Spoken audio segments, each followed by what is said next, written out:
మాజీ మంత్రి జీవన్ రెడ్డి వెళ్లిపోయినా జగిత్యాల కాంగ్రెస్ లో విభేదాలు సమసిపోలేదు. తాజాగా మంత్రి అడ్లూరి లక్ష్మణ్ వర్సెస్ ఎమ్మెల్యే సంజయ్ వర్గం మధ్య ఫైట్ మొదలైంది. మున్సిపల్ కోఆప్షన్ సభ్యుల ఎంపికలో రగడ చోటు చేసుకుంది. ఈ విషయంలో మంత్రి వర్గీయులకు న్యాయం జరగలేదన్న అసంతృప్తి మొదలైంది. బీఆర్ఎస్ నుంచి వచ్చిన వారికే ప్రాధాన్యం ఇస్తే మీరేం చేస్తున్నారంటూ మంత్రి అడ్లూరిపై కాంగ్రెస్ సీనియర్ నేతలు ఆగ్రహం వ్యక్తం చేశారు. జీవన్ రెడ్డితో కాదని మీతో ఉంటే మాకేం దక్కిందని నిలదీశారు.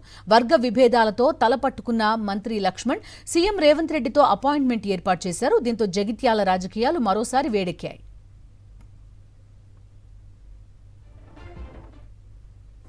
ఈరోజు రేవంత్ రెడ్డి గారి అపాయింట్మెంట్ ఉండే. అది అపాయింట్మెంట్కి ముఖ్య ఉద్దేశం ఏమంటే గౌరవ పెద్దలు జీవననగర్ 20వ తారీఖు నాడు మరి టీఆర్ఎస్ పార్టీలో చేరుతున్న క్రమంలో మరి కాంగ్రెస్ అనేది మొత్తం ఖాళీ అవుతుంది అనే ఒక ప్రాపకాండ సృష్టించడం జరిగింది అందరూ. అయితే పాత కాంగ్రెస్ అనేది అట్లనే ఉన్నది. కాంగ్రెస్ పార్టీ ఈ ప్రభుత్వానికి ఇక్కడ ఉన్న కార్యకర్తలు అండదండగా ఉంటారని మరి అపాయింట్మెంట్ కోరడం జరిగింది. వారు అపాయింట్మెంట్ ఇచ్చిండ్రు 2 బస్సులలో. మరి దాదాపు 60 నుంచి 70 మంది రెడీ అయిన క్రమంలో వారి కొన్ని కారణాలతో అపాయింట్మెంట్ రేపటికి మార్చబడింది. రేపు వెళ్ళి జగిత్యాల పరిస్థితిని వారికి పూర్తిగా వివరించి మరి కార్యకర్తలకు లాభం జరిగే విధంగా మా చర్య ఉండబోతుంది. రాష్ట్ర ముఖ్యమంత్రి వర్యులు యనమల రేవంత్ రెడ్డి గారికి మన జగిత్యాల జిల్లా పాత కాంగ్రెస్ కార్యకర్తలు అందరితోటి మనకు అపాయింట్మెంట్ ఉండే. కానీ కొన్ని అనివార్య కారణాల వల్ల వారికి జ్వరం రావడంతో ఈ కార్యక్రమం యథావిధిగా రేపు కొనసాగుతాయని తెలియజేయడం జరిగింది. 50 నుంచి 60% పాత కాంగ్రెస్ కార్యకర్తలు కూడా కాంగ్రెస్ పార్టీ యొక్క చేసిన అభివృద్ధి కార్యక్రమాలు ఆదర్శంగా ఉండి పార్టీకి కష్టపడే కార్యకర్తలు పార్టీలో కొనసాగుతూనే ఉన్నారని తెలియజేయడానికి కోసము ఈరోజు రేవంత్ రెడ్డి గారిని కలవడానికి కోసం మన డీసీసీ నందయ్య గారు మరియు మంత్రివర్యులు అడ్లూరి లక్ష్మణ్ కుమార్ గారు అక్కడే ఉన్నారని తెలిసింది. సీనియర్ కాంగ్రెస్ నేతలకు ఈ రోజే సీఎం అపాయింట్మెంట్ తీసుకున్న అనూహ్యంగా అది వాయిదా పడింది. రేపు ఈ భేటీ జరిగే అవకాశం ఉందని తెలుస్తోంది. మరింత సమాచారం జగిత్యాల నుంచి మా ప్రతినిధి రమణ అందిస్తారు. మాజీ మంత్రి జీవన్ రెడ్డి వెళ్ళిపోయాక కూడా జగిత్యాల కాంగ్రెస్ పార్టీ రాజకీయాల్లో మాత్రం అంతర్గత విభేదాలు సమసిపోలేదు. తాజాగా సీనియర్లైన కాంగ్రెస్ నేతలంతా కూడా మంత్రి అడ్లూరి లక్ష్మణ్ కుమార్ను నిలదీయడంతో ఈరోజు సాయంత్రం ముఖ్యమంత్రి రేవంత్ రెడ్డితోని ఒక అపాయింట్మెంట్ ఏర్పాటు చేశారు. ఈరోజు 4 గంటలకు భేటీ కావాల్సిన నేపథ్యంలో మొత్తంగా ఈ భేటీ అనేది ఇప్పుడు వాయిదా పడినట్టుగా తెలుస్తుంది.